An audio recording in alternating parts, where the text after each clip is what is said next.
আলামিন আমাদের সকলের মৃত্যু আত্মীয় স্বজন বাবা চাচা চাচি রব্বুল আলামিন যত মৃত্যু আত্মীয় স্বজন আছে সবার খবরে পৌঁছে দাও, খবরকে আল্লাহ তুমি জান্নাতের বাগিচা বানিয়ে দাও। ইয়া রব্বুল আলামিন যে কোচিং সেন্টারে বসে আল্লাহ তোমার কালামুল্লাহ শরীফ তেলাওয়াত করেছে আল্লাহ তুমি এর ভিতরে বরকত দান করে দাও।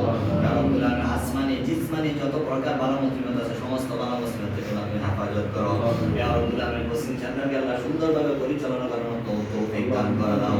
ইয়া রব্বুল আলামিন এখানে যত আল্লাহ শিক্ষার্থী আছে সবাইকে আল্লাহ তুমি ব্রেনকে আল্লাহ তুমি বৃদ্ধি করে দাও।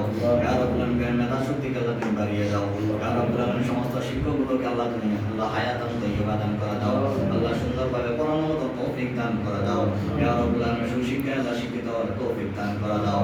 ইয়া রব্বুল আলামিন আল্লাহ তুমি এই প্রতিষ্ঠানকে আল্লাহ তুমি আল্লাহ সুন্দরভাবে পরিচালনা করার তৌফিক দান করে দাও। আসমানি জিসমানি সমস্ত বালা মুসিবত থেকে আল্লাহ তুমি হেফাজত করো। ইয়া রব্বুল আলামিন শিক্ষার্থীকে আল্লাহ তুমি আল্লাহ শিক্ষা গ্রহণ করার তৌফিক দান করে দাও। ইয়া রব্বুল আলামিন আমাদের হায়াতের ভিতরে আল্লাহ তুমি বরকত দান করে দাও। ইয়া রব্বুল আলামিন আমাদের সকলকে তুমি হায়াতান তাইয়্যিবা দান করে দাও। ইয়া রব্বুল আলামিন তোমার হুকুম পাঁচ ওয়াক্ত নামাজ পড়ার মতো তৌফিক দান করে দাও। আল্লাহ তোমার হাবিবের তরিকায় জীবন যাপন করার মতো তৌফিক দান করে দাও।